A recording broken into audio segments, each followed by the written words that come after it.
ik själv blind, var ik själv blind, var ik själv blind. Bonjour et bienvenue sur l'élégance des faibles, le podcast qui raconte l'histoire de mes dépressions. Ce journal est émotionnel. Il est le récit d'une portion de vie. J'y décris mes angoisses pour ne pas oublier et j'y explore les contours de mon rapport au monde. Moi, c'est Marie. Je suis née en 1986 à Paris. Je suis architecte et je suis la maman de Louise qui a 8 ans. J'ai vécu une dépression du postpartum à sa naissance, puis cette dépression sévère par la suite. Ici, je vous propose un espace sans tabou pour libérer la parole et désamorcer toute forme de culpabilité. Ici, je vais vous raconter mes dépressions, pas à pas, dans les détails et sans langue de bois. Bonne écoute.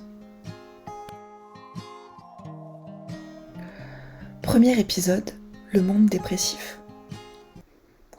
En thérapie, je travaille depuis des années sur moi-même, mon histoire et mon passé, afin de comprendre enfin ce qui a déraillé. Que s'est-il produit dans mon enfance pour que je sois devenue une adulte si instable et si vulnérable? Pourquoi cette mélancolie? Est-ce mon caractère? Ma façon d'être? Après plusieurs années d'introspection, j'ai appris à chercher en moi les réponses. J'ai compris qu'il ne tient qu'à moi de changer mon destin. Mais les difficultés que je traverse semblent ne jamais prendre fin. Alors, il est parfois plaisant et réconfortant d'envisager que je ne sois pas l'unique responsable et que malgré tous mes efforts fournis depuis 8 ans, je ne sois pas la seule qu'il faille soigner. Le monde moderne peut se montrer rude et impitoyable.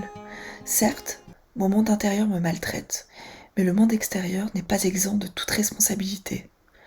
J'admets qu'il puisse se montrer merveilleux à bien des égards, mais dans mon cas, il peut également prendre la forme d'un ordonnateur terriblement angoissant et gravement anxiogène. Dans mon cas, cette réalité n'est pas simplement dérangeante ou inquiétante. Elle est bien plus que cela. Elle m'affecte en tout point, si bien que, lorsque je tâche de la regarder de plus près, lorsque je tente de la comprendre et de l'apprivoiser, je finis systématiquement en crise de larmes, de tétanie, et je plonge au fond de mon lit pendant des jours, d'où je sombre dans la mélancolie. Bien sûr, je suis consciente de ma chance. Je suis née en Europe, à une époque où les femmes sont légalement les égales des hommes.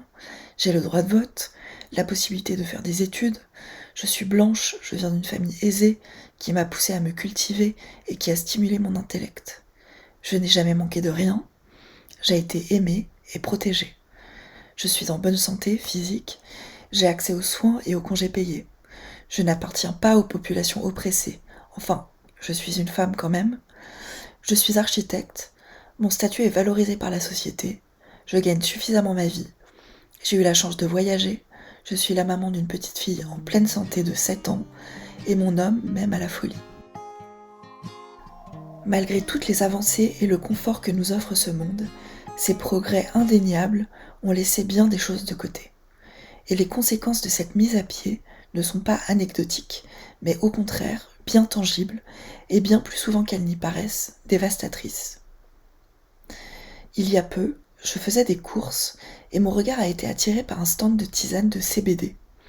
Bien évidemment, je suis à l'affût constant de toutes les solutions qui pourront m'extraire de ma dépression. Alors, je me suis approchée et j'ai lu l'un des textes du packaging. Les plantes adaptogènes, de véritables boucliers naturels. Utilisées depuis des millénaires dans les médecines douces traditionnelles, les plantes adaptogènes sont réputées pour aider l'organisme à mieux s'adapter au stress. Une plante est dite adaptogène quand elle contribue à renforcer l'organisme face à différents types de stress, physique comme psychique, à mieux combattre la fatigue et à aussi réduire l'anxiété et les tensions. Une autre caractéristique des plantes adaptogènes est qu'elles évoluent dans un environnement hostile, ce qui leur confère une grande résistance car elles ont dû s'adapter pour se développer et survivre. Par conséquent, ces plantes représentent une solution naturelle pour mieux affronter les difficultés du quotidien de notre monde moderne. J'étais stupéfaite. Même les publicitaires l'admettaient. Tant et si bien qu'il l'utilisait désormais comme une stratégie marketing. En gros, ça donne ça. Il est irréfutable que le monde dans lequel nous vivons est le vivier d'une anxiété généralisée. Nous vous proposons donc une solution qui vous donnera les moyens de vous y adapter et de ne pas sombrer dans la dépression. L'adaptation serait donc la clé. C'est la loi de la jungle, tu tues ou t'es tué. Et ceux qui en sont capables de s'adapter le sont car ils en ont le talent, l'énergie et la force. De l'existentialisme découle la méritocratie. Quelle libération! Nous sommes enfin les maîtres de nos destins. Alors si on veut, on peut. Les forts vaincront, ils réussiront, ils brilleront et seront valorisés. Selon Jung, je ne suis pas ce qui m'est arrivé, je suis ce que je choisis de devenir. Je ne suis pas d'accord. Car alors, qu'en est-il de ceux que l'on nomme aisément les faibles? Ceux qui montrent les signes évidents d'un manque de talent ou d'un excès de paresse. Car le monde ne regarde plus les opprimés comme par le passé, comme des êtres qui ont subi un accident ou un malheur, non. Les échecs ne sont plus le lot des infortunés, mais celui des perdants. Car si ceux qui sont au sommet méritent tout leur succès, alors ceux qui sont en bas méritent sûrement leur échec. Dans cette société qui valorise le mérite, ce qui semblait jadis une libération est devenu une damnation.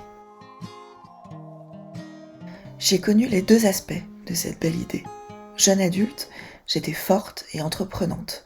Je ne me laissais jamais débiner par la peur.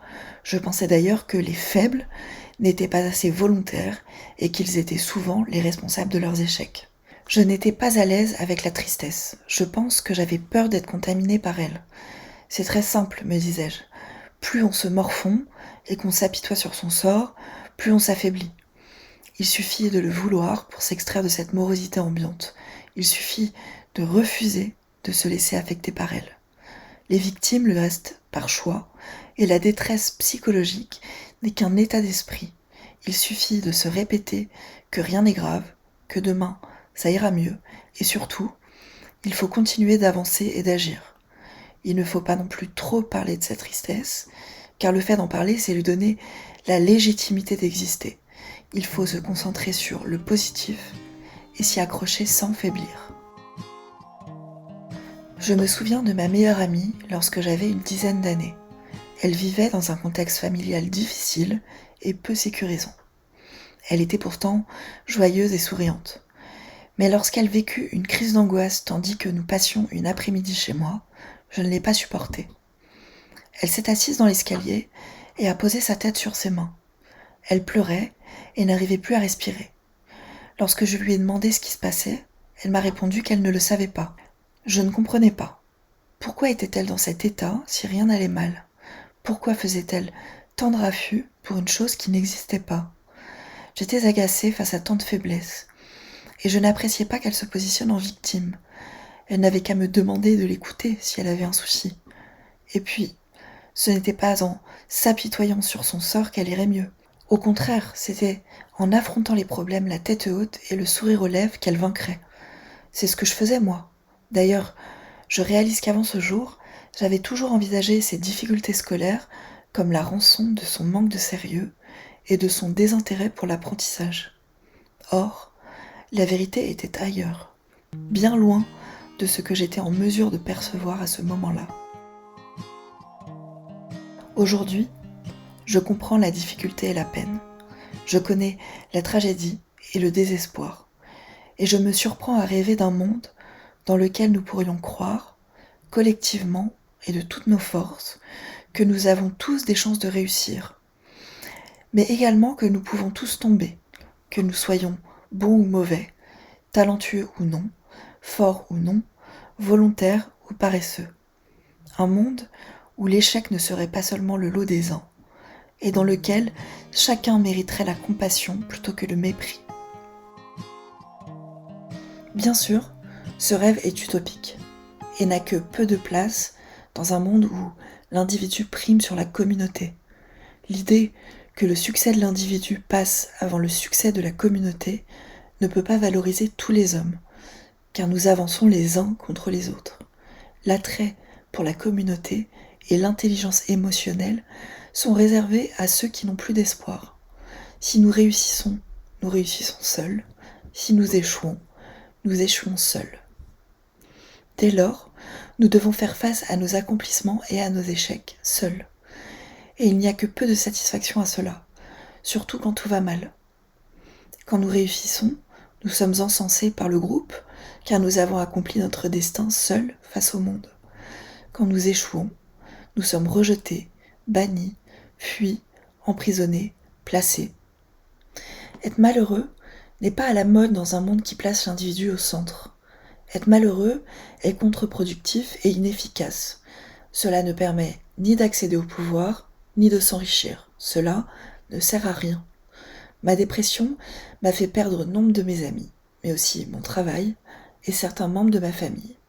Pourtant, la dépression n'est pas contagieuse, et au-delà des traitements médicamenteux et psychologiques, j'aurais eu désespérément besoin d'être entendue et soutenue par mon entourage.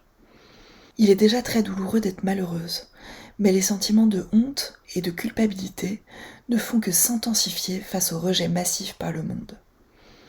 J'entends déjà les vives réactions du genre « c'est toi qui t'es terré, tu nous as rejetés, tu es parti, tu ne réponds plus à nos appels ni à nos messages.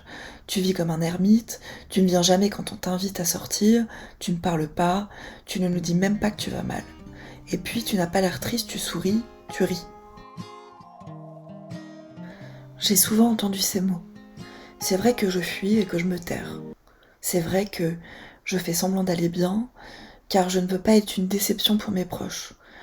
Je n'ai pas la force de répondre que ça ne va pas encore. Je n'ai plus le goût de faire semblant, toujours. Je n'ai pas le courage d'écouter les problèmes des autres, car je suis bien trop triste pour me préoccuper de quelqu'un d'autre que de moi-même. Je n'ai pas la force de sortir, car je suis si fatiguée tout le temps. J'ai peur d'avoir des angoisses dehors. J'ai peur de ne pas parvenir à contenir mes sanglots. Je suis tétanisée à l'idée d'être contrainte de me dérober pour cacher ma peine. Il y a aussi la honte, celle d'être une perdante et une incapable, celle de faire partie des parias qui ne font rien de leur vie. La malédiction d'être ordinairement faible malgré tous mes efforts. Et la culpabilité, celle de ne pas m'en sortir, celle de ne pas faire partie des vainqueurs simplement parce que je n'en ai pas la force. Bien entendu, je souhaiterais m'accepter et être acceptée telle que je suis.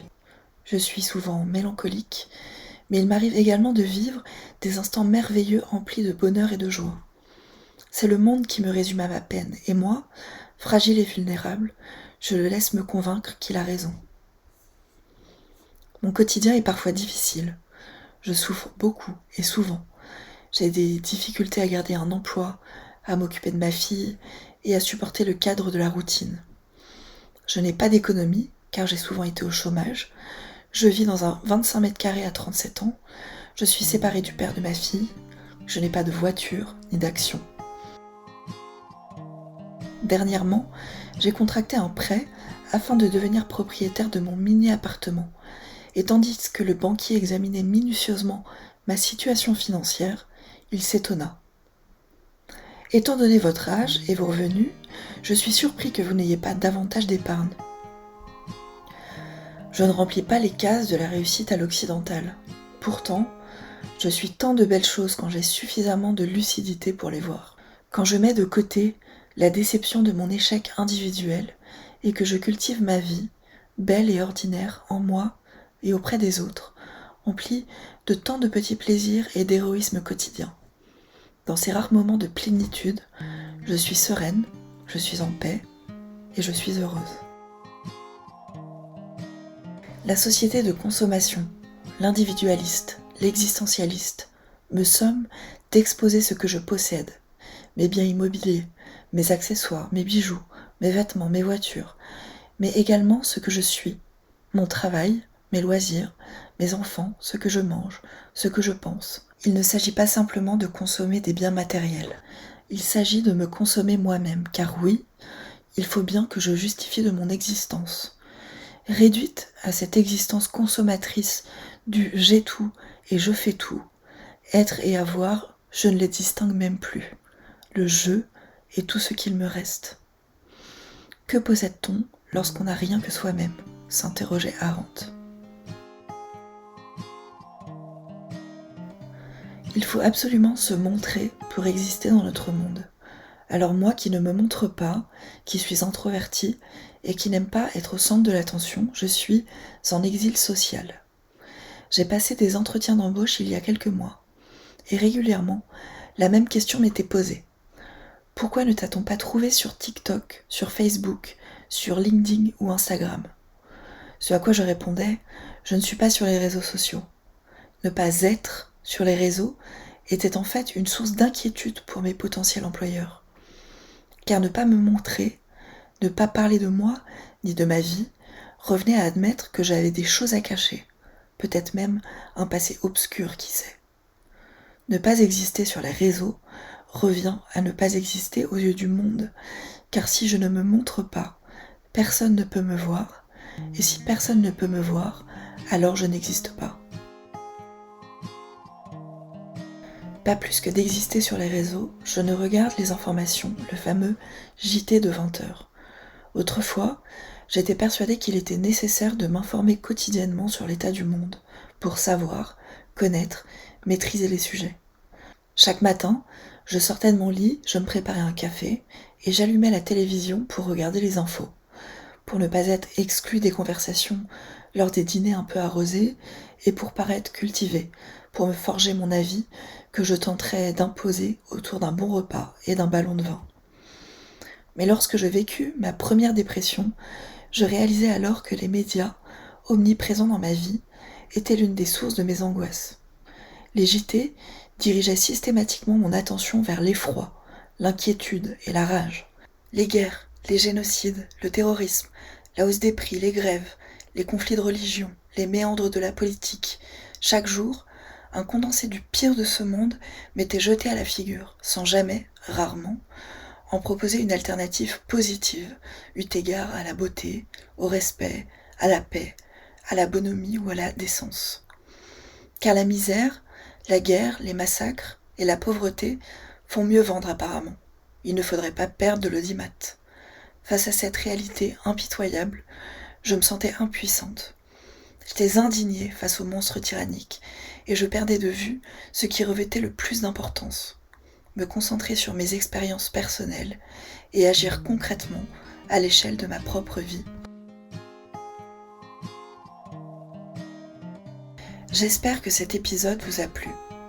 Pour soutenir ce podcast, n'hésitez pas à vous abonner, à me dire ce que vous en pensez et à partager cet épisode ou à en parler autant que possible autour de vous. En attendant, j'ai hâte de vous retrouver pour le prochain épisode de l'élégance des faibles. Je vous souhaite une belle journée, une belle soirée ou une belle nuit. À très bientôt. Par Excel spleen. Par Excel spleen. Par Excel spleen.